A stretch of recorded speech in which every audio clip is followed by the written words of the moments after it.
falar hoje um pouco da psicanálise e o neoliberalismo, o conceito de neoliberalismo. Conceitos e custos psíquicos. Hoje veremos sobre neoliberalismo. Quem nunca ouviu em suas atividades profissionais nas empresas que estão vinculadas a frases do tipo: somos uma família, precisamos vencer. Vista a camisa da empresa, sugere suas metas. Seja sempre melhor que os outros.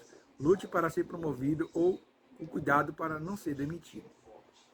Quem nunca sentiu na pele os impactos de inseguranças, angústias e pressões por resultados que essas frases carregam? Quem nunca disseminou para que ninguém perceba uma possível fraqueza, insegurança, medo, depressão, pânico, neuroses, agressividade, uso exagerado de álcool, remédios por receio de demissão, da vergonha e do fracasso de não corresponder a essas exigências? Introdução ao neoliberalismo. Sobre essa realidade imposta pela lógica da competição, pouco se fala dentro das organizações. Na verdade, o discurso poderia ser de ordem prática, como sugere Smith, 2017, a sugerir indiretamente um discurso como: dai-me aquilo que desejo e terás o que deseja. Ou seja, nossa relação é puramente comercial do tipo: ou eu digo o que preciso, quanto posso pagar e você simplesmente me oferece o seu conhecimento e força de trabalho. Seria frio demais usar nos dias de hoje esse discurso. De 1966, no livro A Riqueza das Nações. Os tempos são outros, mas as práticas nem tanto. Portanto, não será mais nada motivador falar assim abertamente para os colaboradores. São esses sintomas que tratamos aqui como os custos psíquicos relacionados às pressões impostas pelo modelo neoliberal de competição, pelo que Han 2021 caracteriza como a sociedade do cansaço. Entendo o contexto e o objetivo psicanalítico. O debate sobre a produção de artigos acadêmicos ou não, com várias nuances de abordagem diferentes, sobre a relação entre o neoliberalismo e a psicanálise, pode ser encontrado nunca busca mais profunda e atenta. Tal realidade demonstra a relevância desse debate e também demonstra que esse é um assunto atual e que não se esgotou ainda. No caso desse texto, o objetivo não é buscar uma profundidade histórica sobre os dois temas, não porque sejam importantes ou porque não vale a pena, mas simplesmente por se tratar de um conteúdo que visa mostrar o quanto o neoliberalismo pode impactar na saúde psíquica em função de sua pressão pelo desempenho superior desejado de cada um que pretenda se adequar às regras impostas pela lógica do capital, muitas vezes veladas e disfarçadas num discurso quase motivacional. Quem nunca ouviu uma frase do tipo: nossos colaboradores são os nossos principais ativos? Mas o que exatamente é o neoliberalismo? Quais são as características do sujeito neoliberal? Por fim, quais são os desafios para os novos psicanalistas? Questões como essa serão abordadas aqui numa medida adequada ao perfil. O objetivo da plataforma também para que a experiência da leitura seja rápida, agradável e garantir conhecimentos relevantes sobre os temas sugeridos. Mas o que é o neoliberalismo?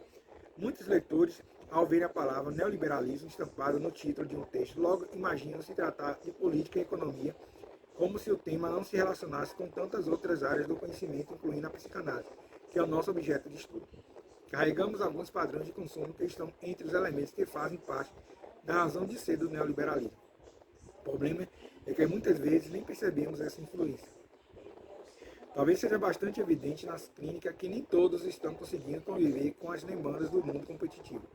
Exigências e modelos a serem seguidos resultando em conflitos psíquicos e novas configurações de neurose, ou seja, o mal-estar do sujeito neoliberal. O neoliberalismo não é só um modelo econômico, muito debatido no ponto de vista político, que fica somente no cargo da retórica. Esse modelo traz no seu bojo a capacidade de gerar um mal-estar social que alcança o sujeito neoliberal de diversas maneiras. Ele influencia a forma como vivemos, trabalhamos, definindo nossos objetivos e sonhos, como criamos expectativas, nos comunicamos e também como sofremos. Escreve Han 2020, página 17. Quem fracassar na sociedade neoliberal de desempenho, em vez de questionar a sociedade ou o sistema, considera a si mesmo responsável por isso. O neoliberalismo e a perspectiva patológica. Toda vez que as expectativas são geradas nos espaços por angústia, sentimento de fracasso e decepções também são criados. Existe uma lógica do capital que norteia as práticas da agenda neoliberal. Trata-se de uma teoria socioeconômica da década de 30, que faz parte da essência do capitalismo, que preconiza a mínima intervenção do Estado na economia, através de sua retirada do mercado, deixando que a mão invisível regularize livremente por meio da lei da oferta e da procura. Combater a política de Estado do bem-estar social é um dos seus preceitos básicos. Dessa forma, o que prevalece é a produção e a produtividade máxima de seus trabalhadores. Como sugere Duca, 2017, página 284, o foco é encontrar o melhor aproveitamento do sofrimento no trabalho, extraindo o máximo de cansaço com o mínimo risco jurídico e o máximo de engajamento no projeto com o mínimo de fidelização recíproca da empresa. Como mencionado por Han em 2021, a partir da perspectiva patológica, o começo do século XXI não é definido como bacteriológico nem viral, mas neural. Doenças neurais como depressão, transtorno de déficit de atenção, com síndrome de hiperatividade, transtorno de personalidade limítrofe ou síndrome de Burnout determinam a passagem patológica desse século. Han, 2021, página 8. E esse pode ser um retrato da sociedade moderna e de seus sintomas aparentes.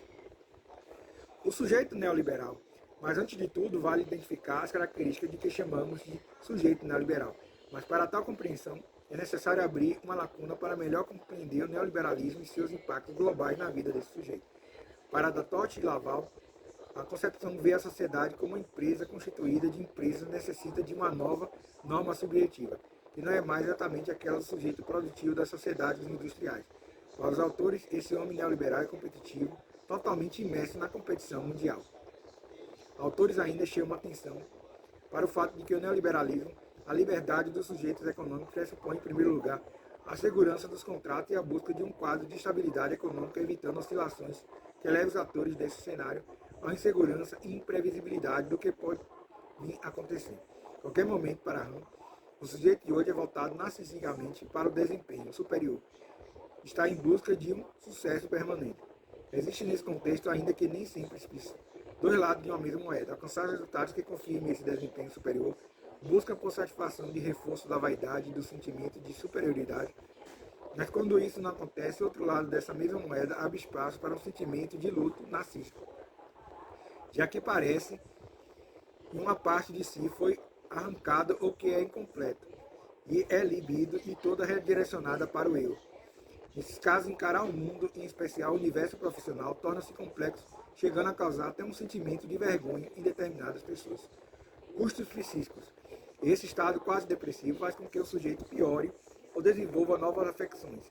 As pressões pelo alto desempenho e os custos psíquicos do sujeito liberal busca pelo prazer e a realização por meio do trabalho é a realidade. Mas para alguns essa busca pelo sucesso e reconhecimento pode se tornar angustiante quando este não chega e quando tem que se submeter a trabalhar única e exclusivamente pela sobrevivência.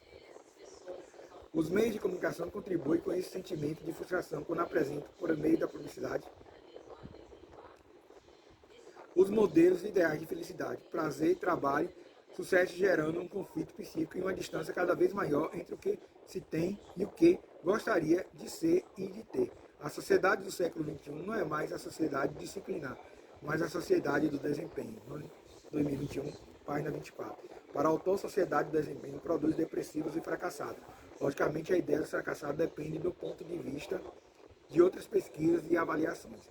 Mas o que se refere aos depressivos talvez não seja difícil perceber nos atendimentos clínicos. Neoliberalismo e comportamento humano. Para elevar a produtividade é comum reforçar o discurso motivacional de altos ganhos para induzir o bom desempenho onde teoricamente todos ganham, mas que na prática não é exatamente assim. Ainda existe uma corrente que acredita que tudo se resume ao dinheiro. A visão economicista se mantém à frente da concepção de que o comportamento humano é explicado única e exclusivamente por fatores econômicos, e pode ser questionado se considerar o comportamento das gerações atuais digitais que chegam ao mercado de trabalho priorizando o bem-estar, respeito, possibilidade de contribuir com novas ideias, de interagir com a liderança e não colocando a questão financeira em primeiro plano. Os desafios dos nossos psicanalistas, desafio para nós psicanalistas são muitos. É difícil determinar o quanto esses desafios são maiores e menores em função determinada da época. O que é certo é que novos sintomas se tornam mais frequentes e a imposição do mercado que avança com todo tipo de estímulo que possa incentivar o consumo. É a mesma que força organizações a se tornarem mais competitivas. É importante conseguir superar os concorrentes e isso não é novidade. Simplesmente, a forma se mantém perene, mesmo que isso custe a saúde mental de seus colaboradores. Não existe uma empresa sem capital intelectual há muito tempo considerado um ativo inatingível. E aí, tudo bem.